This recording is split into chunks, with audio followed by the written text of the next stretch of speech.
Imagine being in so much pain that your body is exhausted. Yeah, you're actually suffering from chronic fatigue. That you're writhing around on the floor when you have your period in pain and vomiting. Most foods give you a migraine, and you look at yourself and you look in the mirror and you think you're worthless, you're ugly, you're fat, and no one's going to love you because you're not lovable. Um, that was me when I was in my early 20s.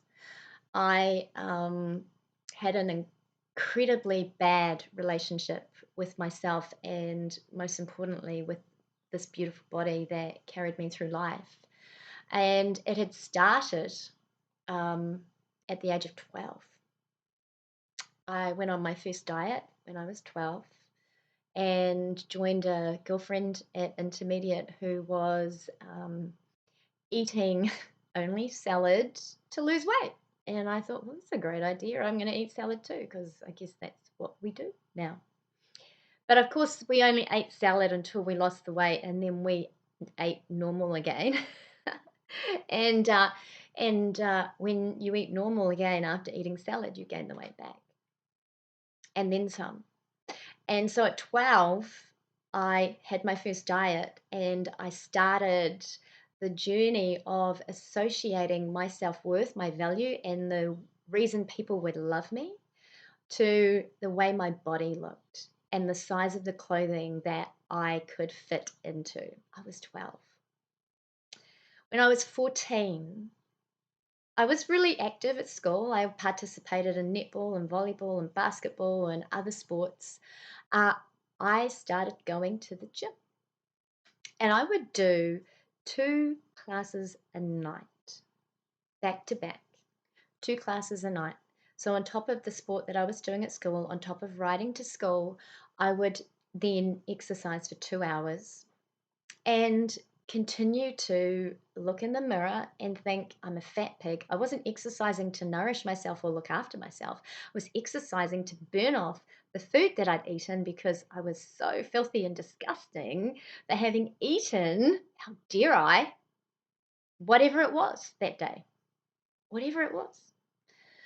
But I would still then go home and eat a tub of ice cream, or with my friends make a big Swiss roll cake and eat that, because I had no idea about food and nutrition, right? My mother fed us really well. She fed us good meals, but didn't no one taught us what food and nutrition was all about. So at 22, I ended up with glandular fever. And because of my burning hatred of myself and my body, the doctor told me that I needed to slow down and I needed to stop exercising and I needed to rest. But I didn't stop. I kept exercising. In fact, I started running. Um, and I didn't allow the glandular fever to move its way out of my system. I didn't allow myself to heal because I couldn't. I was such a harsh critic. I was so cruel to myself and so unkind to myself and so unloving that I didn't think I was worthy of rest and recovery and support. So I kept exercising and kept starving myself and kept going like everything was okay. And I ended up with chronic fatigue. And I ended up 64 kgs. I'm 165 centimeters. So that's heavy for me, 64, 65 kgs, right? So it contributed to my self hate. But I was eating I'd moved out of home and I was eating all of the wrong stuff. I was drinking way too much alcohol. I was eating like a kilo of lollies a day to to get energy, right? The sugar was giving me that quick burst of energy so that I could keep going because there was no way in hell that I was going to stop. I couldn't stop. I don't know what would have happened. I think if I'd stopped, I probably would have collapsed and never gotten up, and I probably knew that.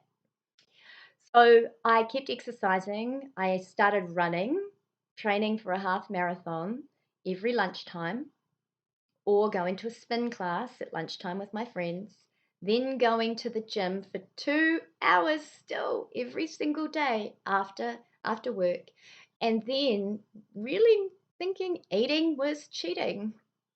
I wasn't going to eat. Um, I wasn't going to eat well, right?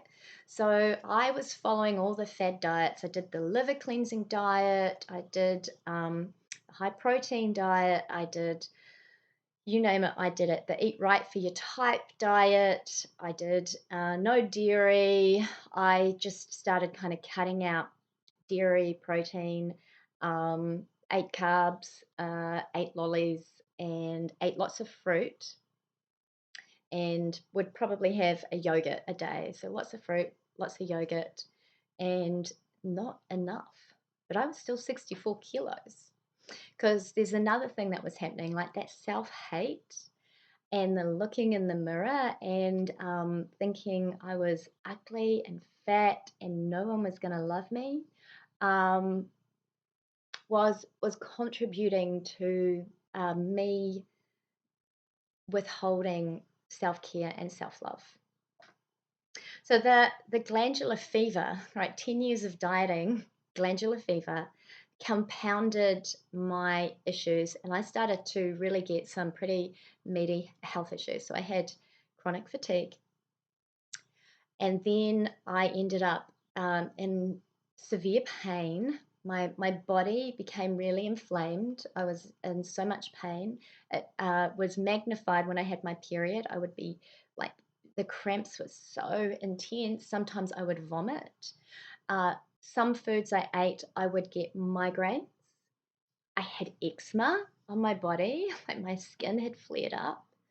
Um, and I just had no energy, but it didn't matter that I had no energy because I was so filled with self hate that I kept running because the exercise wasn't to look after me, the exercise was to punish me, right? And I remember getting to this point where I was at work and I was writhing on the floor in the middle of an open plan office in agony with my period. And then I vomited.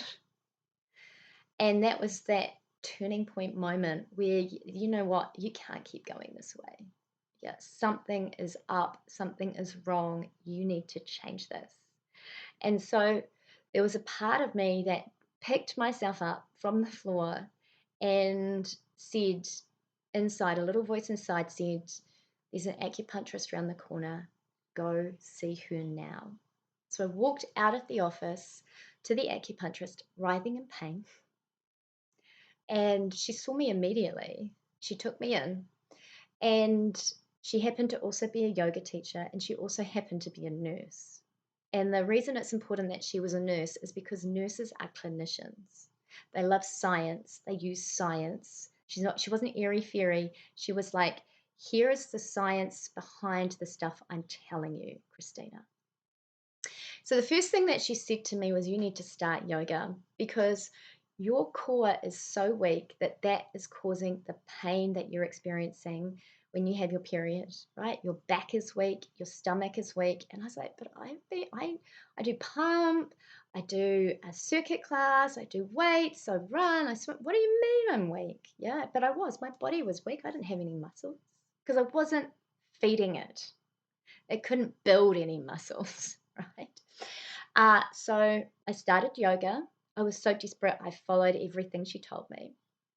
And then she said, we need to clear out the candida in your stomach because you've eaten so much sugar to nourish yourself, to fuel yourself, and you haven't eaten the proper foods, that you've got this overgrowth of candida, and it's causing a lot of pain and inflammation. So we started prebiotics, and I started taking slippery elm bark to clear the pain in my stomach. I was so desperate. It tasted awful, but I did it. I did it. She could have told me to eat frogs. I probably would have. And then she changed my diet and told me to cut out alcohol and told me just to cut out the exercise and just stick with yoga. And I did. So I listened to what she told me to do. I ended up eating more, exercising less, yeah, and losing weight. I lost 10 kilos under her guidance. It wasn't even the point. I didn't go to see her because I wanted to lose weight. I went to see her because I was broken and I was in so much physical and mental and emotional pain that I was willing to do anything, and it happened to be yoga, and it happened to be changing my diet. And she gave me all the science behind the food plan that she gave me. She gave me all the science behind the exercise. And then she said, okay, when we hit those moments of, okay, now I'm feeling better, I want to start drinking alcohol again and eating cheese platters with my friends again. I was able to moderate the information that she'd given me so that I could create a lifestyle that I could live that I would feel really good in. Now, here's the thing. One of the things that we found out when I went to see this woman was that my hormones were so destroyed by my 10 years of malnutrition that I was perimenopausal at 23. Anyway, we fixed that. I ended up getting pregnant twice very easily. And that was contributing to the issues that I was having around my weight and my body, etc. Then, I just stuck with yoga and walking. That was all my exercise was, yoga and walking, playing with my kids, and eating this balanced, nutritious, science-based food that I never have gained the weight back, except for once. When I hit my 40s, when I hit 40, I gained 4 kilos. And that 4 kilos, I was in a toxic relationship. And that toxic relationship made me feel really unsafe and made me feel like I needed to protect myself. And when I peeled back the layers of what was going on for me, because I hadn't changed my exercise, I hadn't changed my eating, I peeled back, I realized that a lot of the weight that I'd been carrying earlier on was also about me not feeling safe in the world and me needing to protect myself. The fat was a covering, yeah. But also too, I wasn't eating properly to be able to build muscle, to be able, there was a whole lot of stuff happening. And so I ended that relationship, and I lost the weight. I also decided, because at 40 our muscles start to die and you have to work extra hard to continue to have the same muscle tone. Before that, people would look at me and they'd say, "Are you sure you don't lift weights? Because you look really athletic and really strong." And I'd be like, "No, this is all yoga." Because yoga is a body weight resistance exercise and it makes you darn strong. Anyone who comes to my classes can testify to that. I make them work their muscles. And so I added pump as well, twice a week. Most weeks it's twice a week, but if I only do it once a week, it's fine. I don't care. It's at least I'm doing it once a week. All right. There's no criticism anymore. Yoga taught me to slow down and care for myself.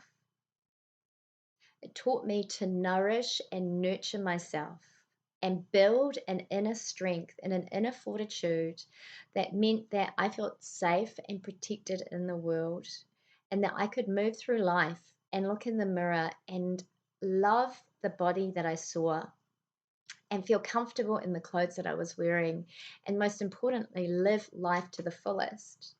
Up until that moment where I vomited at work, writhing in pain, I wasn't living life to the fullest. I was in pain, emotional and physical and mental pain. My issues with my body and my weight was destroying me. And it took a yoga teacher to save me. My course, Fit Body, starts on the 12th of January. It's a science-based food and exercise program, just like my teacher gave me more than 20 years ago. The science behind why she was recommending that I stop eating sugar. She said, you have to stop eating sugar. Here are the 3 research articles you need to read so that you believe me. You need to start eating protein. Here are the research articles so that you believe me. You need to start eating carbohydrates. Here are the research articles so you believe me. You need to stop exercising as much as you are. Here's the research so you believe me. So my program is full of the research. It's not fad diets. Fad diets almost killed me. I lived off fad diet to fad diet to fad diet for a decade of my life. I yo-yoed up and down with the fad diets. My self-worth was linked to the scales that I stood on that told me whether I was good enough or not that day. And the fad diets made me yo-yo, contributed to my mental anguish. Right? It's not fad diets, this is science. And then, most importantly, it's actually about connecting in with where you're at, understanding your journey, what's brought you to where you are today, and understanding what your body has to say to you, and understanding if it's safe right now for you to make the transformation that you need to be making. Because I don't want you to transform for the next 3 weeks or 4 weeks or 4 months. I want you to transform for the rest of your life. I want you to do what I did. I want you to learn this stuff, make a lifestyle out of it, learn to nourish and nurture yourself and care for yourself, and make a lifestyle out of it so that you're anchored in self-love and kindness, not harshness and beating yourself up. And you can have the energy to put into projects that are behind your purpose rather than being all consumed with the weight that you're carrying. This is a fabulous program. It transformed my life, and I hope that you join me so you can transform your life. I'm Kristina. I'm from Yoga to Transform. Looking forward to seeing you soon. Namaste.